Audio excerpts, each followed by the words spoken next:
दोस्तों रिलायंस पावर की अगर बात करें तो बहुत बड़ी मुसीबत से कंपनी बाहर निकल चुकी है। यहाँ पे अगर देखें तो एक तरह से बहुत बड़ी गुड न्यूज है रिलायंस पावर के लिए। साथ में यहाँ पे रिलायंस पावर को लगातार इन्वेस्टमेंट भी मिल रहा है और आने वाले समय में रिलायंस पावर फिर से नई शुरुआत करने को तैयार हो चुकी है कंपनी। तो क्या ऐसे में हमें रिलायंस पावर में इन्वेस्टमेंट करना चाहिए? क्योंकि आपने देखा होगा कि ब्लैक रॉक ने भी बहुत बड़ा इन्वेस्टमेंट किया है 16.40 की प्राइस से और अभी स्टॉक उससे नीचे है। तो क्या ऐसे में इन्वेस्टमेंट करना चाहिए? तो बहुत सारी अपडेट है रिलायंस पावर को लेकर, जानने की कोशिश करेंगे इस वीडियो के माध्यम से। और क्या इस गिरावट का हमें फायदा उठाना चाहिए? वैसे रिलायंस पावर की सबसे बड़ी टेंशन है अनिल अंबानी, जो उनकी सारी की सारी कंपनियां फिलहाल बैंकरप्सी के तहत कार्रवाई की जा रही है और ऐसे में रिलायंस पावर को लेकर भी लोगों का भरोसा नहीं बन पा रहा है। लेकिन रिलायंस पावर जिस सेक्टर में काम कर रही है उसको गवर्नमेंट का पूरा सपोर्ट है और ऐसे में आने वाले समय रिलायंस पावर में गिरावट की संभावना कम है और कंपनी के डूबने की संभावना भी बहुत कम है। तो इन सारी बातों को जानेंगे इस वीडियो के माध्यम से। सबसे पहले अगर हम निफ्टी एनर्जी की बात करें तो आज 26,584 के स्तर पर क्लोजिंग रही, जहां पे हमने 0.66% की गिरावट देखी है। और जैसे कि पूरे निफ्टी एनर्जी सेक्टर में गिरावट थी, यहाँ पे रिलायंस पावर में भी हमने काफ़ी बड़ी गिरावट देखी है।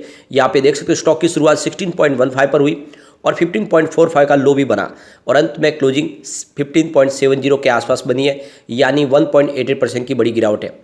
अब यहाँ पे देख सकते हो पिछले कोविड काल में इसने बहुत ही ज़बरदस्त रिटर्न दिया है, यानी एक तरह से ये छोटा सा पेनी स्टॉक हुआ करता था जिसकी प्राइस 1 रुपीज़ के आसपास थी। ये 20 मार्च 2020 की बात है, लेकिन उसके बाद में जो स्टॉक दौड़ा तो ये बहुत ही ज़बरदस्त दौड़ा। ये 19 तक चला गया, एक तरफा दौड़ा और लोगों को इसने मालामाल कर दिया। उसके बाद में स्टॉक फिर से नीचे आया, आप देख सकते हो 11-12 रुपीज़ के आसपास ये कम से कम एक साल भर रहा। उसके बाद जो ये दौड़ा तो उसके बाद ये सीधा 25 तक पहुंच गया और इसके पीछे वजह बनी वर्दे पार्टनर्स की तरफ से एक बड़ा इन्वेस्टमेंट मिलने की संभावना। और उसके बाद में स्टॉक फिर से प्रॉफिट बुकिंग की वजह से काफ़ी नीचे आ गया, तो 25 से स्टॉक अब 15 के आसपास है। यहाँ पे देख सकते हो पिछले एक साल के हिसाब से इसने 16% का पॉजिटिव रिटर्न दिया है। 6 मंथ के हिसाब से देखें तो 26% का शानदार रिटर्न दिया है, लेकिन 1 मंथ के हिसाब से 5% की गिरावट हो चुकी है और लगभग 5 डेज के हिसाब से 0.95% की गिरावट है। यहाँ पे देख सकते हो 10.95 इसका 52 वीक का लो है और 25 इसका 52 वीक हाई है। फ्लैश स्टॉक 15 के आसपास मिल रहा है। यहाँ पे रिलायंस पावर को लेकर एक बहुत बड़ी गुड न्यूज निकल के आ रही है। रिलायंस पावर ने एक्सचेंज को जानकारी दी है, पीरामल कैपिटल और housing finance limited Reliance power को जो उनका बकाया कर्ज नहीं चुकाने की पाने की वजह से उनको बैंकरप्सी के तहत खींचने की तैयारी कर चुके थे, यानी इंसॉल्वेंसी की प्रक्रिया उनके ऊपर अपनाने जा रहे थे। बैंकरप्सी कोड के तहत एक तरह से दिवालिया प्रक्रिया में लेके जाने वाले थे रिलायंस पावर को। लेकिन अब जो सबसे बड़ी गुड न्यूज निकल के आ रही है कि यहाँ पे पीरामल ग्रुप और हाउसिंग फाइनेंस कॉर्पोरेशन लिमिटेड ने अपने उस जो लेटर था उसको वापस विड्रॉ कर लिया है, यानी एप्लीकेशन खींच लिए वापस। इसका मतलब अब रिलायंस पावर के ऊपर किसी भी प्रकार का कोई टेंशन नहीं। जहां पे पीरामल ग्रुप इनको एनसीएलटी के कार्रवाई के तहत लेके जाने वाले थे, अब उसके वापस पीछे हट गए और उसके पीछे सबसे बड़ी वजह बनी है वर्दे पार्टनर्स। और इन्वेस्टमेंट के बाद में देखें तो एक पॉजिटिव माहौल बना। अब यहाँ पे आप देख सकते हो वर्दे पार्टनर्स की तरफ से इक्विटी के इन्वेस्टमेंट के रूप में उनको 933 करोड़ रुपीज़ का बड़ा इन्वेस्टमेंट मिल चुका है। इसके अलावा इनको एक डेट इन्वेस्टमेंट मिला करीब 825 करोड़ रुपीज़ का। तो एक तरह से देखें तो रिलायंस पावर की बहुत सारी मुसीबतें जो कम हो चुकी है। एक तरफ तो जहां पे इनको एनसीएलटी की कार्रवाई से राहत मिल गई है, दूसरी तरफ वर्दे पार्टनर्स की तरफ से एक बहुत बड़ी रकम मिली है जिसकी वजह से आने वाले समय अपने वो कारोबार को तेजी से आगे बढ़ा पाएंगे। तो ये आप समझ सकते हो कि रिलायंस पावर में अच्छे दिन की शुरुआत हो चुकी है और आने वाले समय डेफिनेटली यहाँ पे अच्छी तेजी भी बनेगी। और इसी की नतीजा है कि आप देख सकते हो कि पिछले कई क्वार्टर से एफआई लगातार इसमें इन्वेस्टमेंट बढ़ा रहे हैं। आप देख सकते हो सितंबर 2021 में उनकी 3.30% की जो होल्डिंग थी वो दिसंबर 2021 में बढ़ के 4.92% तक पहुंच गई और मार्च क्वार्टर में एफआई ने 5.95% की होल्डिंग बढ़ाई, जो जून क्वार्टर में 7.79% तक पहुंच गई और इस सितंबर क्वार्टर में ये 7.97% तक पहुंच गया, यानी लगभग 8% तक एफआई की होल्डिंग हो चुकी है।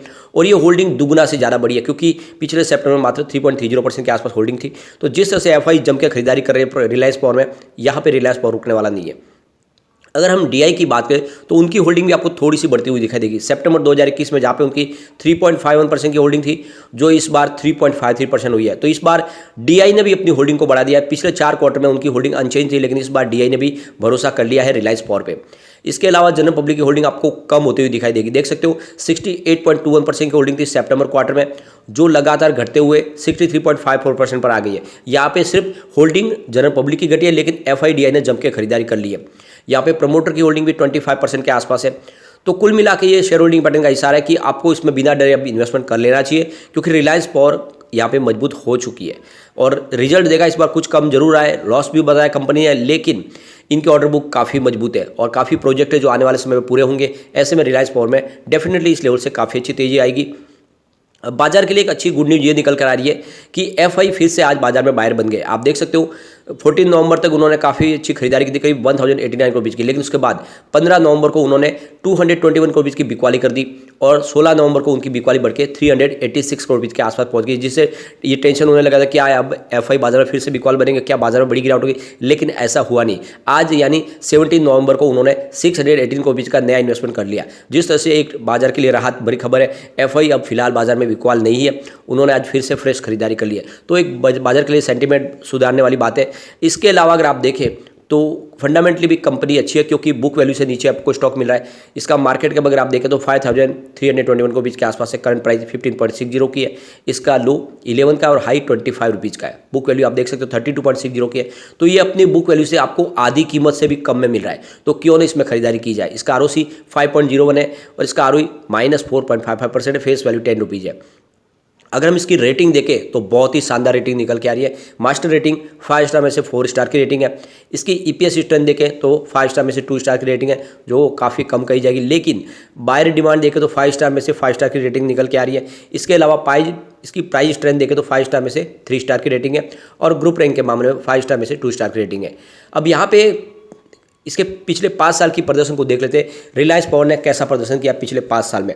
अगर हम 2016 की बात करें तो रिलायंस पावर ने 29.93% का निगेटिव रिटर्न दिया। इस दौरान बीएसई स्मॉल कैप की बात करें तो 1.77% की तेजी बताई है और इसके अलावा अगर हम देखें तो बीएसई पावर इंडेक्स ने 1.53% की तेजी बताई है।